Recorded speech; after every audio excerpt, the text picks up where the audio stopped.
Les autres favoris sont assez bien partis, c'est le cas de Sébastien Scarlato qui est sur la machine de Guyot, c'est le cas, on le voit, le 94.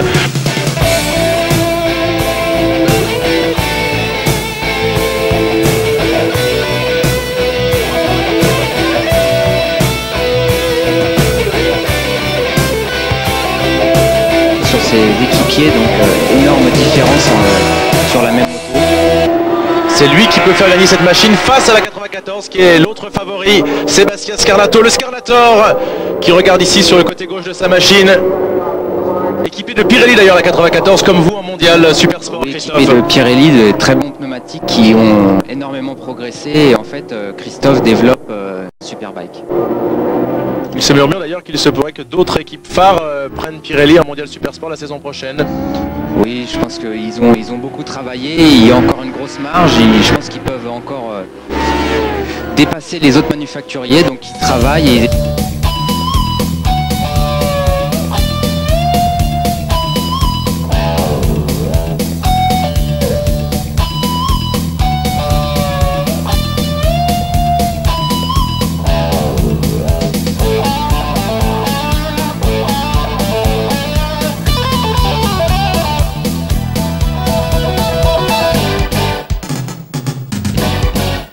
Tony Heiler sont des garçons redoutables. Ici, on est chez Ducatim. Christophe Guyot. Christophe Guyot, pardon. Christophe Guyot, team manager du numéro 94, l'homme au brassard bleu ici.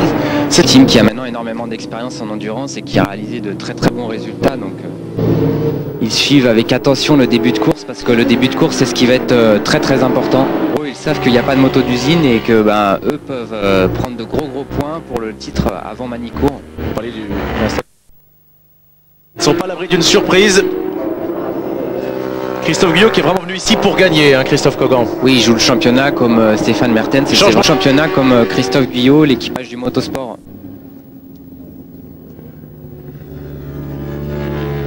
C'est vrai qu'ils jouent le titre et là c'est très très important pour eux, ils savent qu'il n'y a pas de moto d'usine et que eux peuvent prendre de gros points pour le titre avant Manicourt. Rétrogradé puisque Sébastien Scarlato est également passé, c'est Mertens le 5 qui mène devant Scarlato le 94 et dans quelques instants Herbert Kaufmann le numéro 11 va se faire attaquer par le pilote de la numéro 55 de la Yamaha R1 et surtout déjà le combat qui a commencé entre l'homme au brassard jaune Stéphane Mertens sur la numéro 5 et derrière le pilote Phase One Sébastien Scarlato le 94. Les favoris sont au rendez-vous pour ces 24 heures d'Oschurchleben en Allemagne. On en tête devant Christophe Guyot. Les essais se sont bien passés aussi pour Guyot. Parlez-nous un petit peu. Ils étaient un peu déçus de ne pas avoir la pole. Déçus de ne pas avoir la pole position, mais ils se sont surtout occupés de construire une machine assez facile pour les relais. Parce qu'il faut savoir que sur ce circuit de Oschurchleben, il va y avoir peu de tours. Mais par contre, c'est un circuit très physique, très serré. Et au niveau des pneus comme au niveau consommation, ça va être très différent de tout ce qu'ils ont connu jusqu'à présent.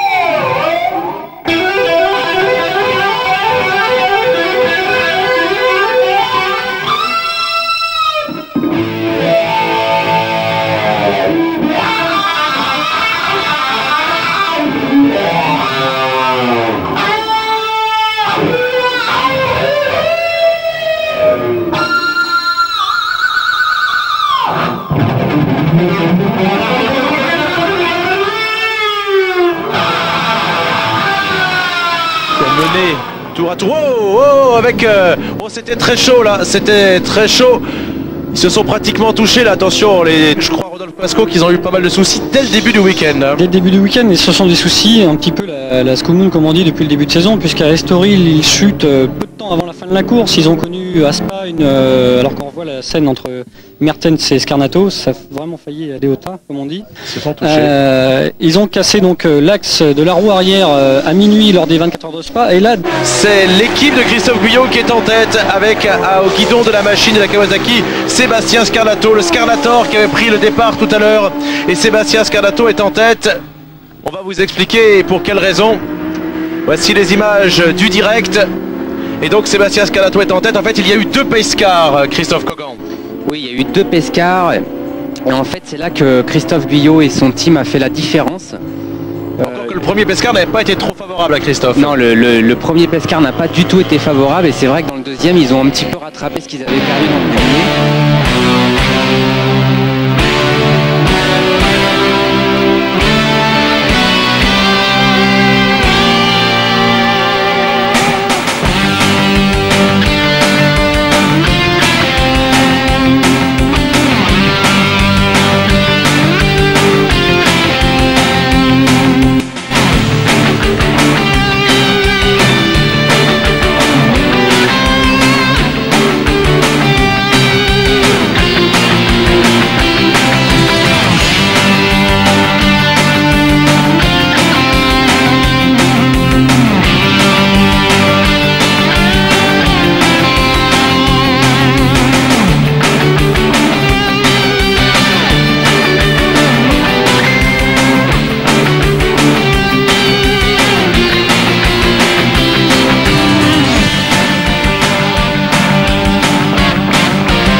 Et on retrouve la machine de tête, la 94, qui continue de caracoler en tête. Je vous rappelle que l'équipe de Christophe Guyot n'a jamais gagné encore d'épreuve d'endurance et c'est peut-être pour aujourd'hui. Au niveau des positions, ça ne change pas puisque la numéro 94 occupe toujours la tête. Avec, on voit ici, c'est Sébastien Scarnato qui s'occupe un petit peu effectivement de maintenir cette position.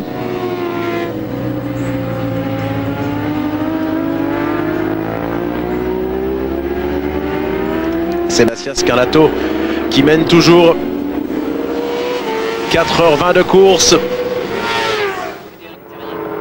On aperçoit Frédéric Terrier qui est derrière Sébastien Scarnato. Et oui, avec le Ducati Team.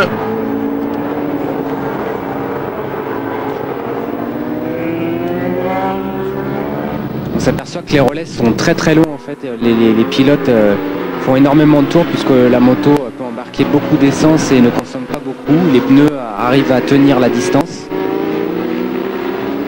Et Nicolas Dussauge, a priori de dos ici, oui c'est bien lui. Et Christophe Guyot, le team manager à ses côtés.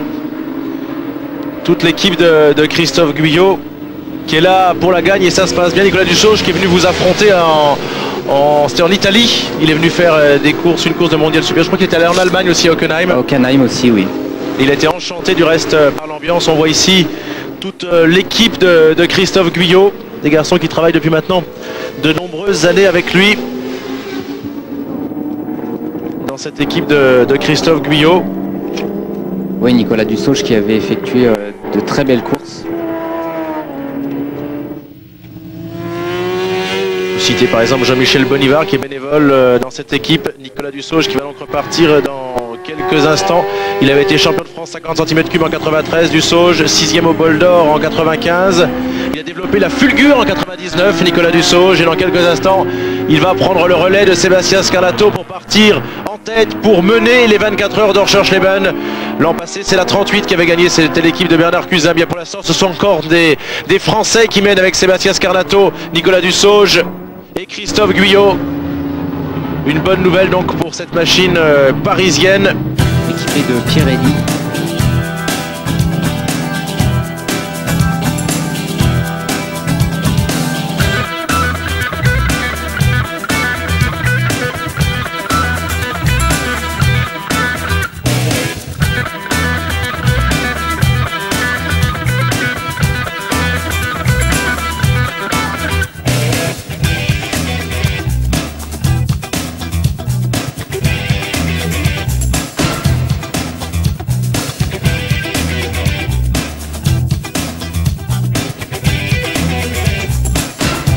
L'objectif c'est tout simplement viser la deuxième place parce que la première place pour eux paraît inaccessible, sauf gros pépin pour le team GMT.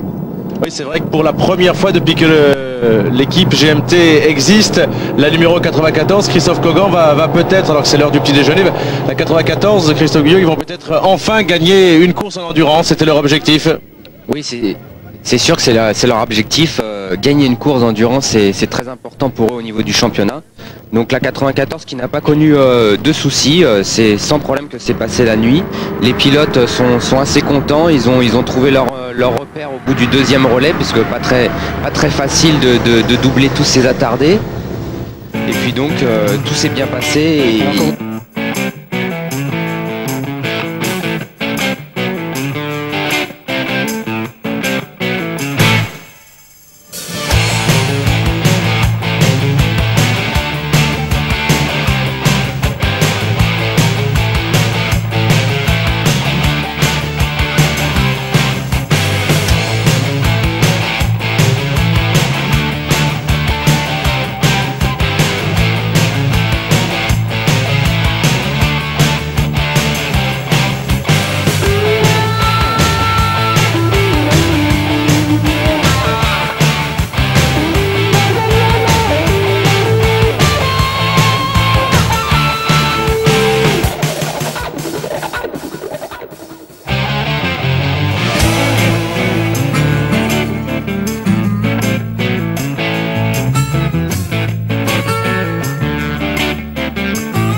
L'arrêt de la 94, ils étaient dans le même tour.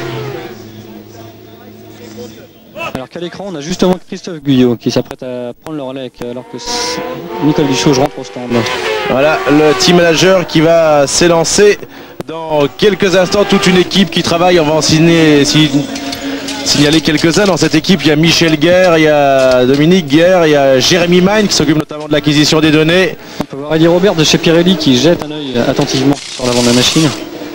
Marie Gilbert également, Paty Luciana, François Thibault, Patrick Simard, Sébastien Carré, Pascal Baudet, Grégory Estrella, Fred Delorme, Patrick Berton qui travaille dans cette équipe, Chap également, et Joël Belmer qui est le chef de stand. Brigitte Guyot, elle, la compagne de Christophe, étant chargée de l'intendance et du chronométrage. C'est une énorme équipe, c'est un énorme investissement, Hervé Bazin, que de venir comme ça sur une course de 24 heures. D'abord, la plupart des gens, ils prennent une semaine de vacances puisque ce sont des bénévoles. Oui, absolument. Beaucoup de monde aussi pour une équipe d'endurance. On le voit sur les ravitaillements, il est nécessaire d'avoir 2 ou 3 personnes sur l'avant, 2 ou 3 personnes, voire 4 sur l'arrière. 2 ou 3 sur le ravitaillement, donc beaucoup de personnes hein, sur les teams d'endurance, contrairement aux courses de vitesse qui nécessitent des structures beaucoup plus simples à gérer. Pirelli qui développe leur pneumatique avec Christophe Guyot, donc pour eux c'est très important de faire ce résultat. Cette marque a eu beaucoup de soucis l'année dernière et c'est vrai que maintenant ils sont revenus au premier plan et c'est très intéressant pour eux. Christophe Guyot. La moto numéro 38, c'est Yamaha et ils sont très contents dans le landbox. On vient de voir également le visage de Christophe Guyot sur sa machine, le brassard jaune. Christophe Guyot, team manager et pilote. Ça doit pas être simple non plus pour un pilote de devoir également gérer son équipe comme il le fait là, Hervé Bazin pour Christophe. J'avoue ne pas comprendre comment il arrive à le faire, parce que quand on connaît le travail d'un team manager, quand on connaît par ailleurs la concentration doit faire preuve un pilote, je tire mon chapeau à Christophe Guyot parce que c'est vraiment excessivement difficile ce qu'il fait, le circuit. Là on aperçoit Christophe Guyot avec Stéphane Galis et puis Frédéric Terrier qui roule, les 3 Français roulent ensemble donc. Voilà, Fred Terrier qui est doublé par Christophe Guyot. Fred Terrier qui va être doublé également dans quelques instants par l'ancien pilote de l'équipe de France, Stéphane Galis. Voilà, c'est fait. Stéphane Galis sur la 91 à l'intérieur. Stéphane Galis qui a une très bonne roue, là, celle de Christophe Guyot. Toujours le même leader, Christophe Guyot, qui a pour l'instant avec son équipe un boulevard d'avance, mais petit.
les dernières minutes pour Christophe Guyot, le team manager du GMT, une équipe qu'il a créée en 1992, un team 100% privé qui assure la totalité de la préparation de cette Kawasaki Pirelli numéro 94, et l'équipe de Christophe Guyot qui va donc s'imposer sans doute dans quelques minutes. Christophe Cogan. Oui, cette équipe qui a magnifiquement roulé, qui veut cette victoire, qui va aller jusqu'au bout pour réaliser cette belle performance. Avec le dernier relais, et c'est a priori Christophe Guyot lui-même qui devrait en terminer. Voici l'écart, toujours une dizaine de tours sur phase 1.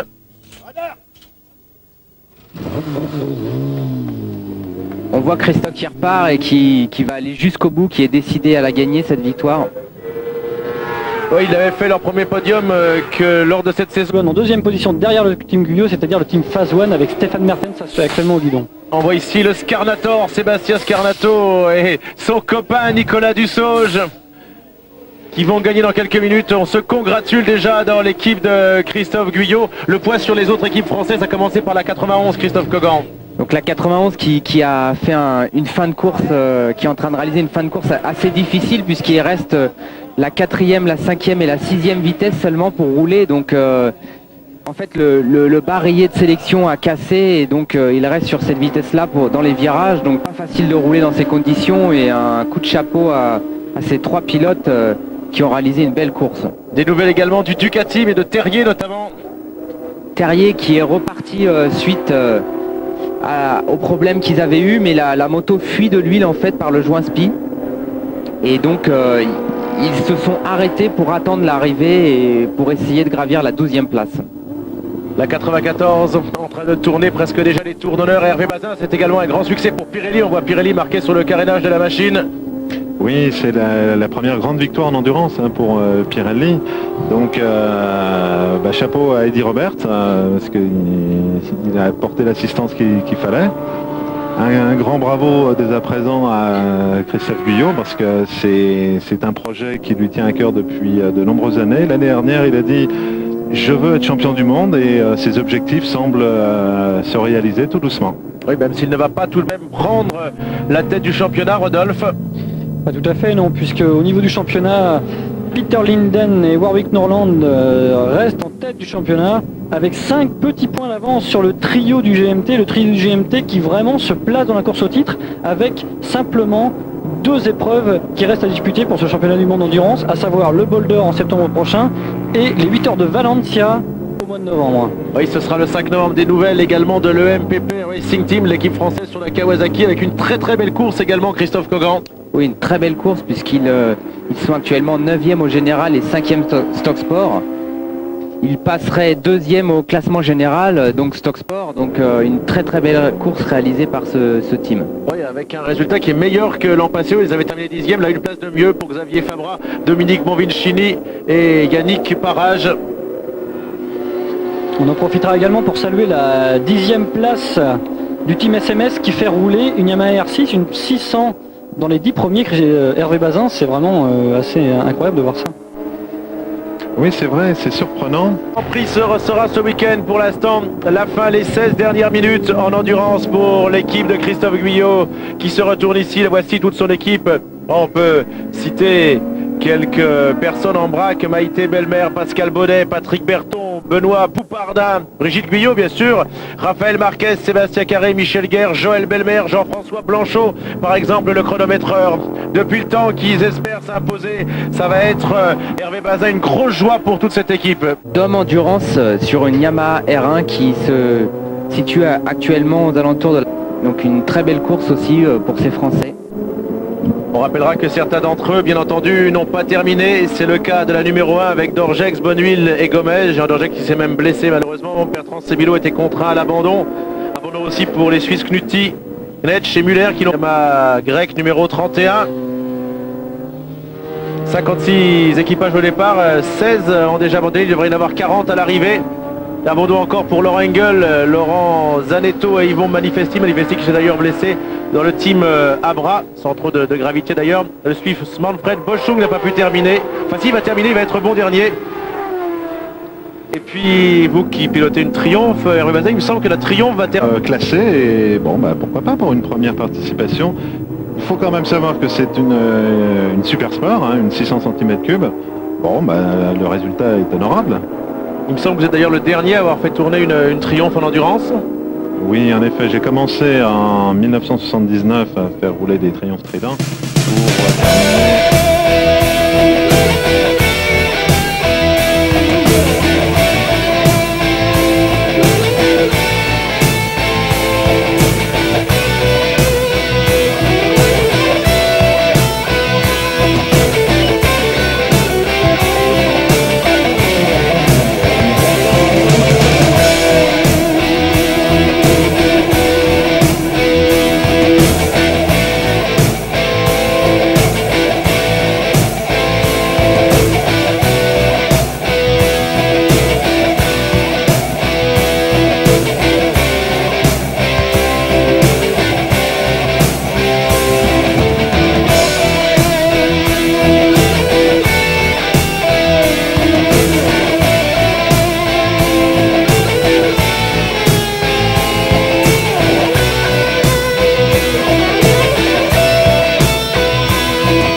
Donc tourner deux motos, c'est toujours très difficile. Un peu plus de 9 minutes et certains pilotes qui sont déjà en train de faire le spectacle en wheeling. Ça sera sûrement pas trop le genre de Christophe Guyot qui est un peu moins extraverti qu'un Sébastien Charpentier qui a fait des tours d'honneur d'anthologie aux 24 heures du Mans qu'il avait gagné il y a quelques mois maintenant. Sébastien Charpentier qui sera associé à William Cos donc pour l'épreuve du Bol d'Or et avec un nouvel invité en endurance en la personne de Carl Murgeridge qui a terminé deuxième lors de l'épreuve de Brands Hatch en Supersport le week-end dernier. Les supporters français qui ont fait le déplacement en plus, exprès effectivement pour venir supporter le GMT. Dans cette situation, le pilote a tout intérêt. Vous voyez, on est à 6 minutes 24 de la fin. On doit effectuer le dernier tour en moins de 6 minutes. Donc il n'est jamais bon de se lancer dans un tour avec une moto qui n'est pas sûre de terminer le tour lorsque ce temps est supérieur à 6 minutes. Compagne de Sébastien Scarnato que l'on vient d'apercevoir ici, que l'on associera à ce succès, tout comme Brigitte Guyot, comme Chap, comme Manu qui lui s'occupe de la rue avant. Chap c'est le ravitaillement. Eddie Roberts, on l'a dit, c'est les pneumatiques. Dominique Guerre qui s'occupe de la tendance. Marie Gilbert pour le chronométrage.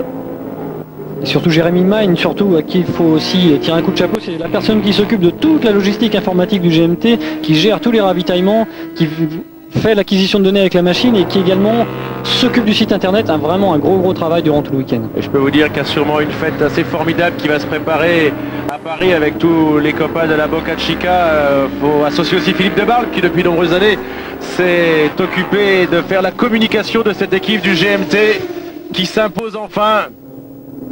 Philippe qui est en Finlande, mais sur Eurosport on peut capter la course et il doit être particulièrement ému également, comme vous l'étiez un petit peu Hervé Bazin lorsque votre équipe, le Motorsport Cournevien, a fait podium il y a quelques jours à Spa avec Christophe Kogan, avec Werner Damen et David Morillon. Oui, ils le seront forcément émus. Une course comme ça qui est très difficile, un objectif qui est réalisé, donc l'émotion est là et tant mieux parce que bon, il y a des machines, mais il y a surtout des hommes. Et ces hommes méritent ces émotions. Oui, il y a le kiné notamment, François Thibault, il y a Jean-Pierre Leblanc qui s'occupe des partenaires, Xavier Lozel, ravitaillement, Patrick Simard également, Michel Runser, je pense qu'on les a à peu près tous cités. Les autres nous pardonneront, c'est une victoire d'équipe, l'équipe de Christophe Guyot, il est team manager, il est pilote, il veut être champion du monde.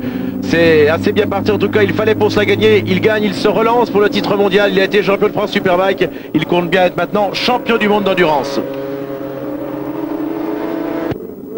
Il est le représentant des pilotes français. Il s'est vraiment passionné à fond. Il voulait remporter cette épreuve, Christophe Guyot, et il va réussir à le faire. Et regardez le classement. Après 858 tours, le GMT qui a 8 tours d'avance sur Phase 1, l'équipe de Stéphane Mertens, le Belge, Bolliger avec les Suisses à 10 tours.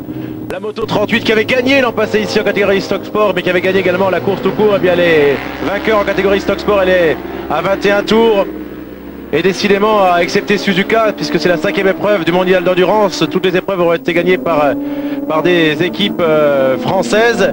C'est vraiment malgré tout, ça reste une spécialité française, Hervé Bazin, l'endurance. Oui, l'endurance qui a commencé dans les années 40, 50. Donc ça a été une spécialité franco-française pendant des années. C'est peut-être pour ça aussi que bon, les épreuves se cantonnaient un petit peu sur la France. Il est temps que ça s'ouvre un petit peu sur l'Europe, voire sur le monde entier, et que la France en reste quand même un petit peu les vainqueurs. Mais c'est quand même une bonne chose que les courses sortent un petit peu du cadre franco-français.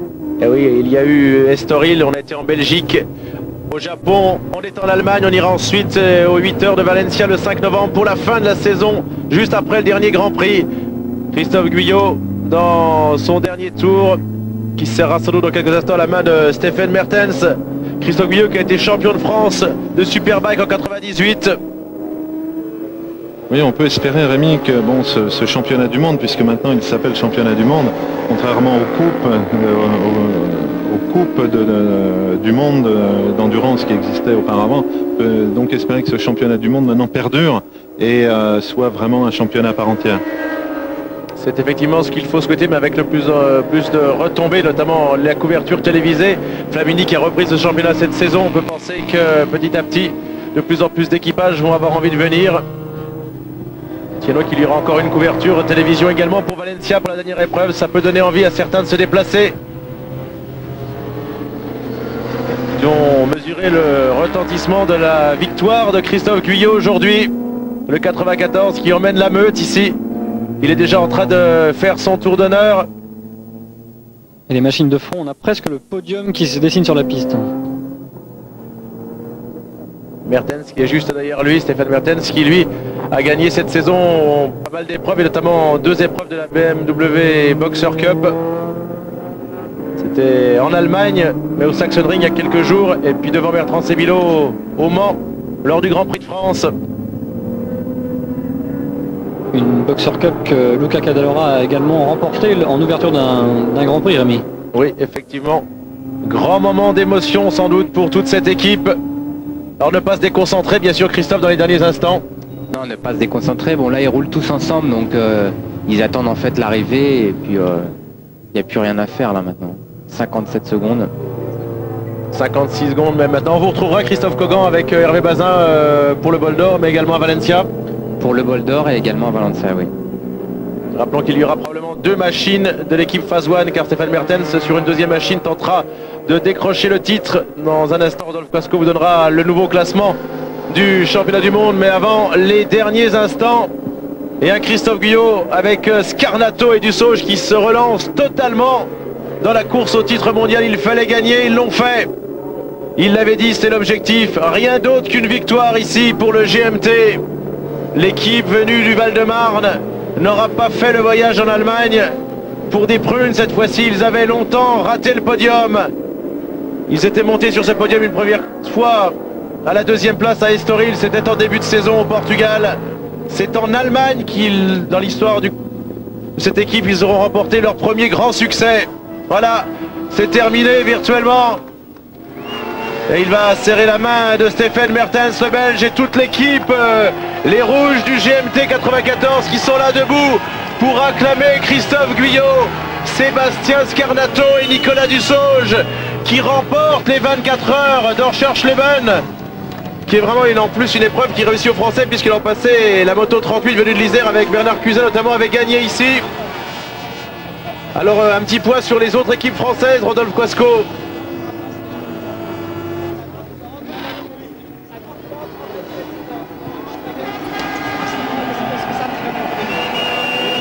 Alors qu'on voit ici Nicolas Dussauge. Oui, toute l'équipe qui est vraiment contente de cette victoire. Isenburn. Avec actuellement le classement donc, du championnat du monde, on voit que Peter Lindgren avec 117 points. On vous rappelle qu'ils ont réalisé une superbe 9e place à Suzuka qui leur ont permis d'acquérir ces 7 fameux points. Par rapport à Stephen Mertens qui lui n'en compte que 110 et le Guyot Motorcycle Team vient se placer entre ces pilotes avec 112 points, 5 points de retard pour le Guyot Motorcycle Team. Est-ce que l'année 2000 sera l'année du sacre pour le Guyot Motorcycle Team? On le souhaite tous, un team français champion du monde, ça serait vraiment une bonne chose, Hervé Bazin. Oui, oui, ça sera un juste retour des choses. Hein. Tout le travail effectué depuis des années doit payer et il commence à payer aujourd'hui. Tant mieux pour eux et en leur souhaitant beaucoup d'autres victoires comme celle-ci. Merci d'avoir suivi cette épreuve, la victoire du GMT 94. Merci à Christophe Cogon, Hervé Bazin et Rodolphe Pasco d'être venus commenter avec nous cette épreuve. On se retrouve avec Philippe Monneret et Philippe Debarle. C'est vendredi prochain avec Jackie H, Jackie Hutto en direct de la République tchèque à Brno pour le Grand Prix.